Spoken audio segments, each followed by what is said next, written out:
Hello students, आज हम प्रांजल classes के अंदर एक नया टॉपिक लेने जा रहे हैं। वो है स्मार्ट गोल।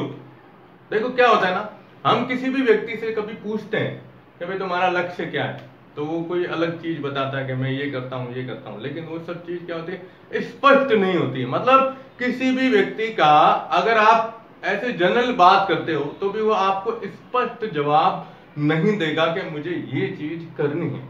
ठीक है ना। तो हमें हमारे जीवन के अंदर अगर किसी लक्ष्य को प्राप्त करना है तो उस लक्ष्य को प्राप्त करने के लिए लक्ष्य भी कैसा होना चाहिए, एक स्मार्ट होना चाहिए, चुस्त होना चाहिए।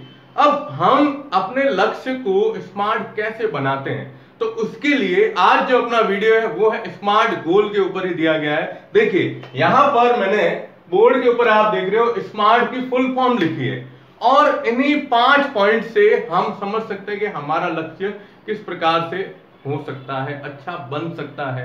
ठीक है ना। इसमें सबसे पहला वर्ड आता है एस, तत्व जिसे अपन कहते हैं, एलिमेंट के नाम से जानते हैं। एस, एस का मतलब है स्पेसिफिक, यानी क्या होता है, स्पष्ट। हमारा लक्ष्य स्पष्ट होना चाहिए। ये मैंने लास्ट वीडियो में भी आपको कहा था कि हमारा लक्ष्य क्या होना चाहिए, साफ होना चाहिए, एकदम क्लीन होना चाहिए कि हमें ये चीज करनी है ना। अब इसको एक सिंपल से एग्जांपल से लेते हैं। जैसे हम एग्जांपल कहते हैं कि हम इतने नंबर लाने का प्रयास करेंगे, हम इतनी मेहनत करेंगे, या हम कोई बिजनेसमैन है तो ये कहते हैं कि हम इतने समय में इतने पैसे कर सकते हैं, कमा सकते हैं। तो वो चीज जो पहली वर्ड आता है ना कि हम ये करना चाहते हैं, वो हमारी क्या होती है, इच्छा होती है। वो इच्छा है कि हम ये चीज करना चाहते हैं, लेकिन एक समय सीमा पर कि मैं ये काम इतने समय में करूंगा, तो वो चीज हमारी होती है स्पष्टवादी।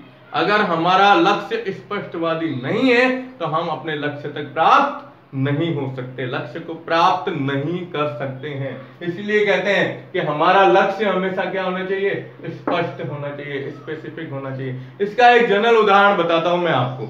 जैसे एक और चीज है कि हम आज के समय में देखते हैं ना कि हम अपना वजन कम करना चाहते हैं, तो हम कहते हैं कि मुझे ये वजन इतना कम करना है, इतने पाउंड वजन कम करना है। तो वो कम करना मतलब हमारी इच्छा हुई, लेकिन फिर हम ये कहते हैं कि मैं इतने समय में, यानी 1.5 महीने में, 2 महीने में या 3 महीने में मेरा इतना वजन कम करना है मुझे। तो वो एक तय सीमा हो गई। उस तय सीमा तक अगर हम लगातार प्रयत्न करते जाएंगे तो अपना वजन कम कर लेते हैं। इसलिए हम कहेंगे कि ये क्या हो गया, एक स्पष्टवादी सिद्धांत हो गया। ठीक है, ये अपना पहला पॉइंट है। सेकंड पॉइंट आता है एम। एम का मतलब है मेजरमेंट, मेजरमेंट करना किसी चीज का। मेजरमेंट मतलब क्या कहते हैं अपन, मापा जा सके, मेजरेबल जिसे कहते हैं। ये क्या होता है, मेजरेबल मतलब हम ये कहते हैं कि मुझे ये चीज, ये लक्ष्य हासिल करना है। तो लक्ष्य को हासिल करने का मतलब हमारे पास ये चीज होनी चाहिए कि मैं ये लक्ष्य हासिल कर सकता हूं। दिमाग में ऐसी चीज आती है, मैं ये करूंगा। मापा जा सकना मतलब क्या होता है, एक सिंपल से एग्जांपल से लेते हैं। एक कोई कर्मचारी है जो नया नया लगा किसके अंदर, किसी ऑफिस के अंदर। ठीक है, अब वो वहां पर एक, हम ये कहते हैं कि जैसे एलडीसी लेवल पे लगा हुआ है, और वो ये चाहता है कि मैं 1 साल के अंदर सीधा एक वरिष्ठ अध्यापक, मतलब वरिष्ठ अधिकारी, सबसे हाई रेंज में बन जाऊं। तो वो चीज पॉसिबल नहीं होती है।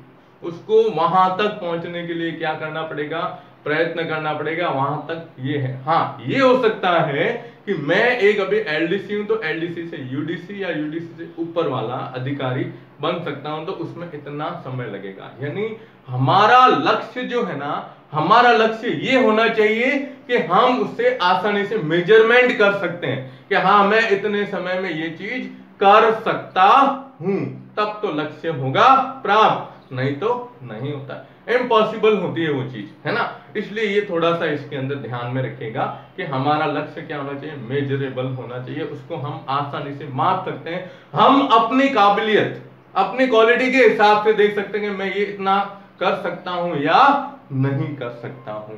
मेजरेबल इसे कहते हैं।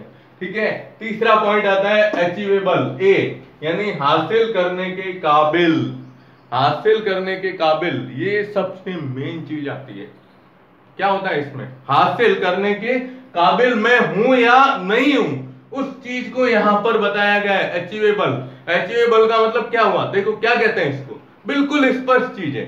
स्पष्ट चीज ये है कि मैंने एक लक्ष्य सोच लिया मन में कि मुझे ये चीज करनी है, लेकिन मेरा जो वो लक्ष्य है वो मुश्किल भरा भी होना चाहिए। यानी ये होना चाहिए इसके अंदर कि मेरा लक्ष्य क्या हो, एक मुश्किल भरा हो,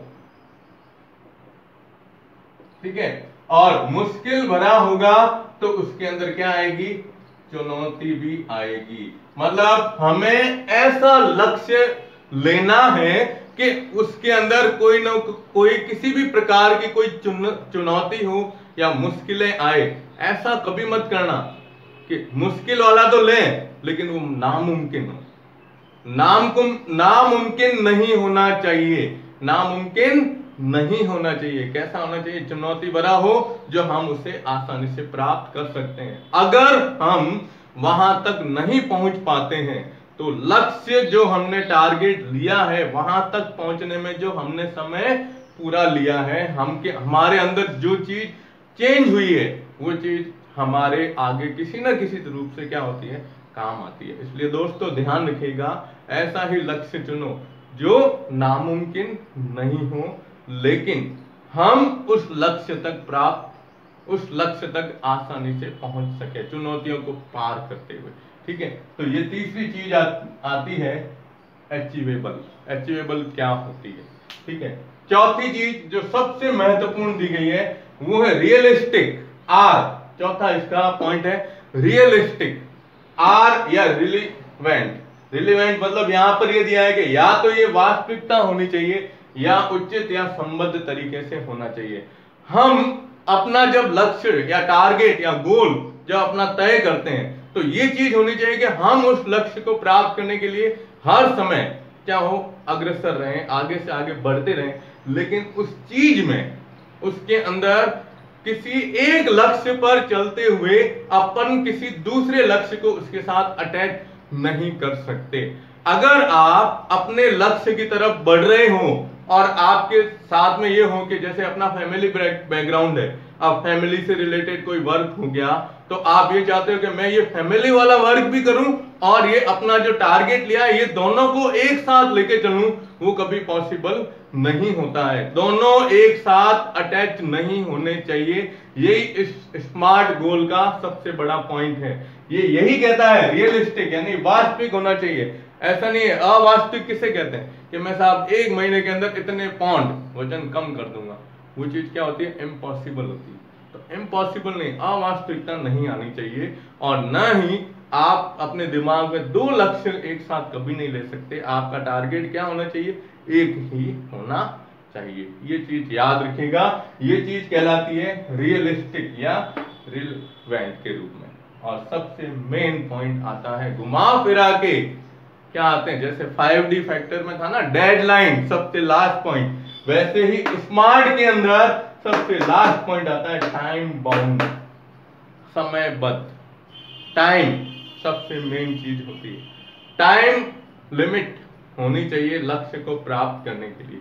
और टाइम लिमिट आप अपने स्तर पे कर सकते हो कि भाई मुझे जैसे किसी एग्जाम की तैयारी करनी है या RAS की तैयारी करनी है, तो हमें RAS की तैयारी ऐसा नहीं हो सकता साहब कि हम 1 महीने के अंदर या 2 महीने के अंदर RAS या रीड का एग्जाम देके और हम अपना लक्ष्य प्राप्त कर लें। नहीं, उसके लिए एक समय सीमा होती है।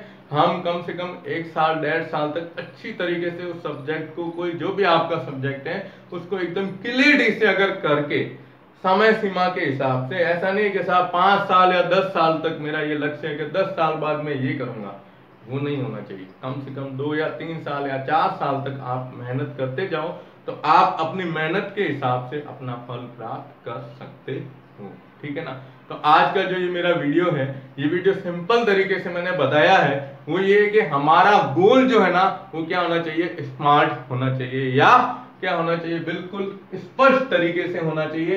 इसके अंदर ये स्मार्ट का मतलब ही यहाँ पर 5 पॉइंट दिए हैं।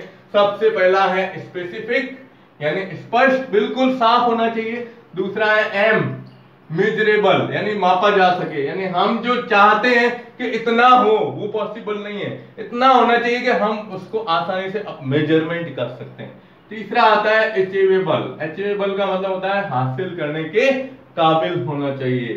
चौथा आता है आर, रियलिस्टिक होना चाहिए, वास्तविक होना चाहिए, यानी असंभव नहीं सोचना है किसी चीज के बारे में, जो चीज संभव है वही चीज सोचो आप, ठीक है, वो ये चीज होती है।